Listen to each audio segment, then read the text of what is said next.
Whenever a new LEGO castle set comes out, my first question is, what Easter eggs did LEGO put into it? My second question is, how does this connect to the greater castle world? Well, today I'm going to answer those exact questions with the new medieval town square. This set is a sort of sequel to the 2022 Fright Knights castle. Now there are 3 things you should know before we go any further. First off, this video is not a review on the set. If you want to know if you should buy medieval town square, go check out my review on it. Also, before you watch this video, I highly recommend watching my video about the Easter eggs and lore on the Fright Knights castle. That lore heavily crosses over into medieval town square. Finally, if you're new to the channel and are like, what? There is LEGO castle lore? There is, and it's literally my favorite topic. If that interests you, you should definitely check out my series Tavern Talk, where I'm diving into every LEGO castle faction and castle theme. And if you're going to do that, you should definitely hit that subscribe button so you know when I post new videos. I apologize. That was a lot of self-promotion, but I had to say all that now because I'm about to go full nerd mode and dive into every tiny speck of LEGO castle world building in this set.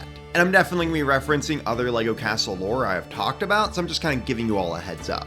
Let's start in the front of the instructions. There is one big worthwhile note. The village that the medieval town square is located in is called Felsa. I personally find this very cool because LEGO doesn't usually give us the names of places. Usually they just kind of give us generic names or say, hey, here's a kingdom or here's the Lion Kingdom. Like, they never say, here's the village of Felsa. I think places should have a name, so I just find this really cool. Besides that, the rest of the notes talk about what's located in the village square, and that the villagers and craftspeople trade goods, favors, and gossip. It also says the village attracts a lot of creative craftspeople that provide for the castle and village. For starters, the woodworkers working on new chairs that we see blueprints of. This is the same chair design as the ones in the dining room of the castle. Another example is in the garden of the weaver's house are these white carrots. You also see them in the kitchen of the castle. I also think it's really interesting because the market stall in the castle has cheese, which definitely comes from the cheese shop. And the stall in the town definitely has baked goods that come from the cook's kitchen. I mean, even the castle has a barrel of mead. And what is the key ingredient of mead? Honey. The farm also has a beehive in it, and the small cart has a barrel full of honey from the beehive. LEGO definitely shows us that the lives of people from both sets are pretty intertwined. Another note that catches my attention is this one that says the Queen's tax collector. In an interview with the designer, he kept saying the King's tax collector, which had confused me because we hadn't gotten a new king figure. This just means he misspoke and the tax collector works for the Queen. Unlike the 90th anniversary castle, there is no lore and Easter eggs throughout the rest of the instructions of medieval town square, but there are many references throughout the set. To start off is this tapestry the weaver is making. This is a reference to both Knight's Joust and the iconic yellow castle set 375.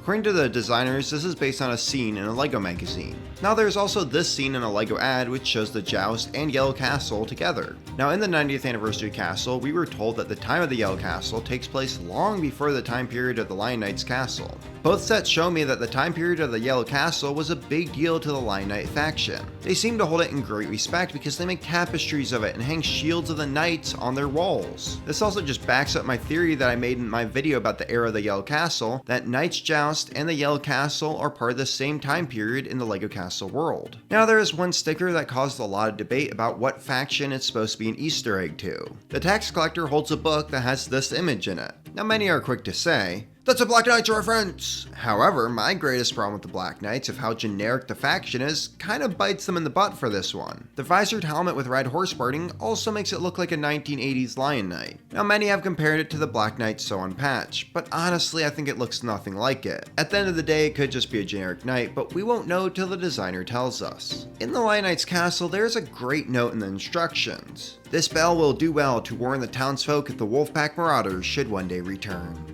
First off, this connects the Fright Knights castle to the town of Felsa even more. But also, hey lady, we must ring the bell. The Wolfpack Marauders are back.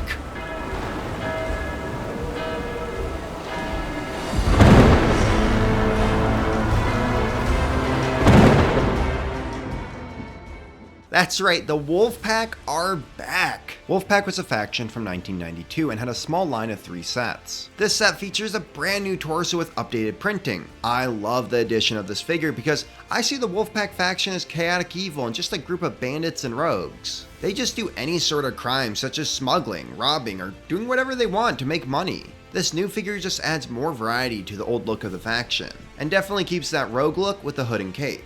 There's also a wanted poster on a tree that shows that there is a reward out for this bandit. It's a good thing that the Lion Knights have a prison cell to hold the wolf pack in if they are caught. Next to the wanted poster is this goat for sale poster. The currency looks like the old gold coin that LEGO used to use. It also says that the price went from 40 to 10. This is kind of a cheeky way of LEGO referring to how much it used to be to get a goat on the aftermarket. For those who don't know, the first goat came out in 2011's Mill Village raid. The goats that came in that set went for $50+ and were really hard to get a hold of. But now because of this set and the CMF goat herder, you can get them for a lot cheaper. On the other side of the tree is an Easter egg to another era of LEGO Castle. There is a big poster that warns the townsfolk of Basil the Batlord. There are a few things I want to note about this poster. First is that this is very similar to set 6007 Batlord. Now, one important detail to note is that the poster doesn't show the old Basil. However, it shows the Vampire Knight from Series 25. You can see that the helmet has the same shape as the new figure. I already was calling that new figure Basil, but this just backs that up even more. Now on the Lion Knight's castle it says, "What's this odd letter here on the table and with Lord Basil's seal on it?" It seems like this era of Lion Knights have had run-ins with Basil and his Fright Knight army. It kind of feels like LEGO designers are setting him up as the big bad of this era of castle. Now speaking of letters, we get 3 letters in the set. First is found in the woodworker's shop. This one has the Queen's crest on it. This is the same lion's crest we see on the Queen's shield. I'm guessing this one is about some new woodwork project the Queen wants done. Now in the guard's room there's a letter from the Black Falcons. Who knows why the Black Falcons are writing to the guard? In the lore of the castle, we do know that the Black Falcons are now allies with the Lion Knights. Maybe this guard is a friend who's a part of the Black Falcons. Or maybe this letter is about nefarious deeds. Now this final letter interests me the most. In the castle instructions, we do see updated logos for all the factions. For example, the updated Wolfpack logo was first seen here.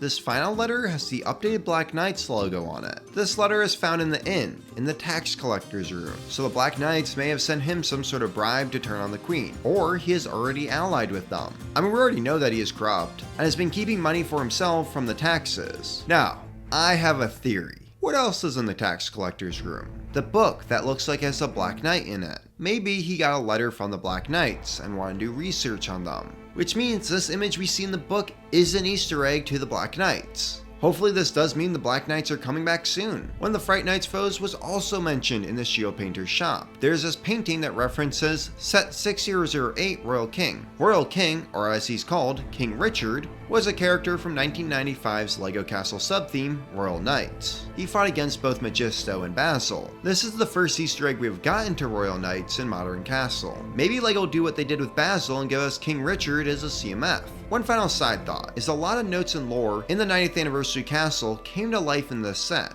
and a few other sets since its release. So does that mean some of the stuff in this set points to what's to come? Does the reappearance of the Black Knights logo mean they will come back? Does the reintroduction of the Wolfpack mean that the Wolfpack Marauders once again roam the land and will reappear in future sets? Will a Fright Knights army soon descend on the village of Felsa? Only time will tell. That's all the lore and Easter eggs in Medieval Town Square. I hope this video helped you understand the Easter eggs in this set just a bit more. And if you enjoyed it, please hit that like button.